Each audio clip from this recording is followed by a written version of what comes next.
Just a Zulu man. The largest weapon ever built. This is today's video.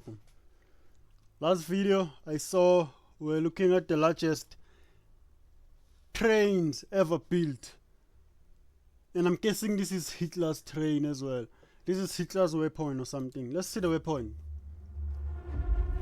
This is the largest weapon the world has ever. This is like a tank on a railway. Combination of a tank and a train. Ever seen. This is the size of. Damn!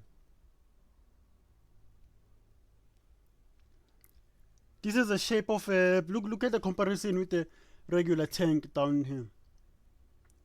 Looks like a yacht, shape of a yacht, and a tank. There's two more guns at the top, and the biggest one. A tank. That's a human, and this is the size of the weapon's ammo. Ooh! The Nazis called it heavy. I knew it. It's the Nazi. Let me move my camera.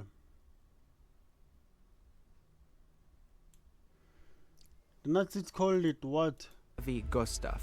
Damn. 1,350 tons of steel, a 32-meter barrel, and I hear during this time, steel was rare. This around the time Hitler wanted to build his own train, which also could not be built because steel was rare. 47 kilometers of shooting range. Ooh. It took 4,000 workers just to set it up, and another 1,500 soldiers to operate it. Damn. We dug deep into the archive. If you have to build this in modern time, I don't think it will be anywhere, on any railroad. Let me answer this.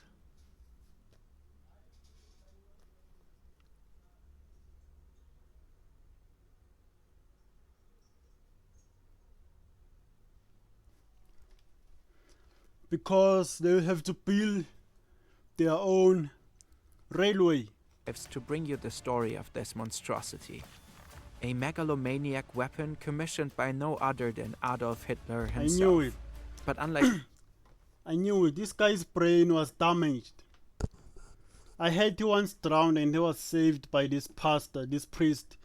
His brain was damaged during that drowning. many of his rather delusional projects, this one was actually brought to life. Damn. I remember his train was never brought to life. Because of obvious reasons, bro. The thing is too damn big. Schwerer Gustav was deployed in battle. Now I know where the word Gustav come from. Because people are calling themselves, hey, my name is Gustav. My name is Gustav, especially gangsters. Now I know that, you know what? They're calling themselves with this because they're comparing themselves to this big machine. This is an actual footage, by the way. Shout out to Fan again. 1937. Adolf Hitler is neck deep in preparations for his war. But one thing is keeping him up at night. The Maginot Line along the French-German border. A massive array of heavily armed and fortified concrete strongholds. To break through the solid line of defense, he needs something new, something big. So he orders Krupp Steelworks, the weapons forge of the German Reich. I wonder if Krupp still exists. I've never heard of it before. This is the first time on this video, but I wonder if it still exists. A lot of companies still exist today that are producing war machines and guns, including I think VW was also commissioned by Hitler. It's funny that the most evil person in the world actually gave us the best, one of the best cars to ever exist. To build the largest cannon the world has ever seen. Hitler wants it to be ready by 1940. The project is top secret. Damn. Under no circumstances must the plans fall into the hands of the enemy. Internal documents refer to the cannon only as the Gustav device. Choosing cute names for heavy artillery is a long-standing German tradition. Other examples are Karl Mortar or Big Bertha. Spring 19. So when someone hears of the name, they won't immediately think, oh, it's a machine. They're just choosing the cute name, like Papi, for a gun. 1940. Hitler is eager to finally invade France, ideally with his new superweapon leading the way. But Heavy Gustav is not ready yet, and the Führer is furious. In the end, the Nazis decide to bypass the Maginot Line altogether by invading France through the densely wooded Ardennes in Belgium. Okay. A year later, the cannon is finally ready. Whew. It's a railway gun designed to move. Took them a year to build it. I wonder how long it takes. It was taking the regular size tanks to be built during this time, because I know now the time is short. Along twin sets of with all the parallel machine. tracks. It weighs 1,350 tons and rolls on 40 axles and 80 wheels. Damn. It stretches nearly 50 meters long and stands as tall as a forced. Look at this, bro. Look at this gun. I don't think anyone is surviving this. If they had to build this to break through to France, it means the French men were bad. Were super bad people. Story building. Its caliber has a diameter of 80 centimeters. The ammo shells weigh up to 7 tons each. This is one of them, a tank-busting projectile capable of tearing through 6 meters of reinforced concrete. Damn. And this is you working on a beach with AnyDesk. AnyDesk is a remote and zero latency, and What is you this? can use air or heat. It's complete unprecedented destructive power. Each shot leaves craters up to 32 meters deep and just pulverizes massive concrete walls. Oh, But by the time the regular tank, I don't think they leave craters. They leave holes. There are holes and then there are craters. the cannon is ready, France has already fallen. Oh. Fortunately, at least for Hitler, there's still another battlefront. So France fell before the weapon that was designed to kill them, to make sure they fall. 1942. That's interesting. The Nazis have conquered vast stretches of the Soviet Union as part of Operation Barbarossa. But the Soviet forces are still fiercely holding on to one particular place, Sevastopol, then known as the world's strongest fortress. The city is defended by over 100,000 Russian soldiers, shielded behind 5 meters of concrete walls or hidden in bunkers buried 30 meters underground. Hitler desperately needs a win. And Heavy Gustav could be the key to breaking through. Okay, let's see if Heavy Gustav can actually break through. But getting the massive cannon onto the battlefield is no simple task. Gustav has to be disassembled, loaded onto 5 separate trains carrying a total of 100 what? cars, and dragged through Poland. Once it reaches the front, the next challenge is finding the perfect spot to set it up. Reconnaissance planes are sent to scout the ideal firing position. It has to be far enough from enemy artillery to stay out of range. Eventually, they settle on a site about 25 kilometers from Sevastopol. Setting Gustav up is no small feat either. Soldiers have to lay 1,200 meters of railway tracks. And there's a unique challenge, the so-called firing curve. The barrel itself can't be rotated to attack new targets. 2 massive diesel locomotives. I don't know why they're building it like this, bro. Why building a tank with a cannon that cannot rotate? So you have to rotate the whole tank. But the problem is the tank is on railway, and a railway does not rotate. So one of the things had to rotate. Carefully shift the entire weapon along the tracks to adjust its aim. Secrecy is critical too. Soldiers have to build artificial hills and trenches to camouflage the weapon and keep it hidden from enemies. Oh, bro, people used to work back then. Artificial hills. People were overworked back then. But Heavy Gustav also has to remain invisible from above, which is why the Nazis have brought a 500-man special unit called the Smoke Troop.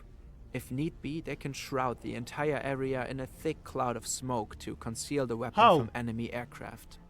All in all, the operation requires over 5. The thing they do are they dance. They dance on the floor and then the smoke goes up. 5,000 people.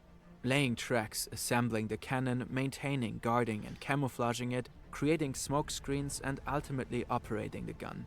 An enormous effort for a single weapon. Unsurprisingly, Nazi propaganda touts the cannon as a marvel of military engineering. Und das ist die neue schwere deutsche Artillerie.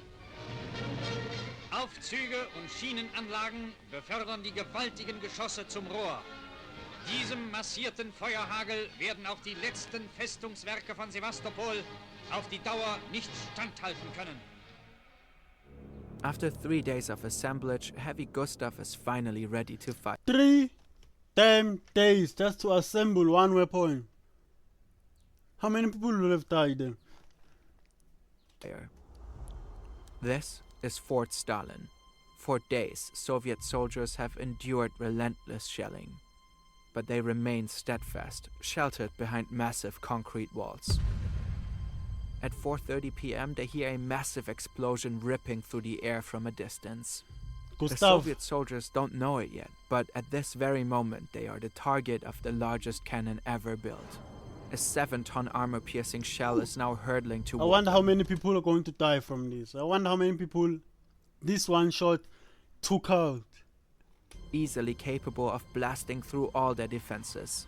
Even the massive concrete walls of Fort Stalin are no match for a weapon of this scale. Damn. But then, nothing happens.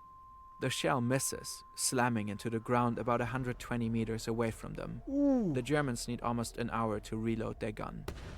Ah, Another this weapon was useless. 1 hour to load. You'd be dead by then. 3 days to assemble, 1 hour to load. You'd be dead by then. shell is fired and misses again, this Yo. time by 150 meters. Then another, and another. So this is the This is an official 4 shells. That is 4 hours. 4 hours is enough to kill everyone. list of every shot fired on day 1 and how far they were off target. The next one is marked as a hit. But later, when search teams scan the area, they find no conclusive evidence of an actual impact. By the end of day 4, only 5 shells remain. They are all fired. Bro, they didn't even bring enough shells to fire. They only have 5 left. On day 5, and not a single one finds its mark. And just like that, they're out of ammo. Heavy Gustav has fired a total of 48 shots, a staggering 300. Heavy Gustav has fired a total of 48 shots. They went toward for 8 shots. They should have like brought maybe 1,000. Another train, regular size train, with 1,000 barrels and hits everywhere. Staggering 360 tons of ammunition. The official records claim 3 of them hit their target, but even that is debatable. The only confirmed hit was an underground ammunition depot, and that was probably luck. What was supposed to be a terrifying mega weapon turned out to be a massive and utterly useless monstrosity. There had already been doubts about the cannon's accuracy before it was first deployed. Some Nazi military officials suspected that the chances of actually hitting a target would be near zero, given the insane caliber size and shooting range. But they neither had the time nor the resources for proper testing. On top of that, the barrel wore out ridiculously fast. It became completely useless after just a handful of shots. In the end, Sevastopol fell. But Hitler's mega cannon had nothing to do with it. Did nobody have the heart to tell him? Or did he simply refuse to accept the bitter truth? We don't know for sure. Despite being a complete strategic and economic disaster, Heavy Gustav still served its purpose. As a flashy propaganda piece for Hitler's vision. Bro, this was supposed to level the ground. This was supposed to help Hitler take over the world. But because of the size, it was inaccurate. Which I didn't think of when I started this video. Just thought this was going to destroy everything. Of an unstoppable German war machinery. After its first and only battle, the railway gun returned back home to Rügen. Only one battle. In what was then West Pomerania. A few final shots were fired during a demonstration. Hitler himself was there to witness his masterpiece in action. When the Nazis This is it. Look at the cannon. Look at how long this thing is. lost the war, he personally ordered the cannon destroyed so the miracle weapon wouldn't fall into enemy hands. Which was probably a complete waste of time. Ooh. Oh, and if you ever wondered what it No one will steal this. I'm telling you. No one would have stolen this in the first place. So I don't know why Hitler was worried that it will fall into an enemy hand.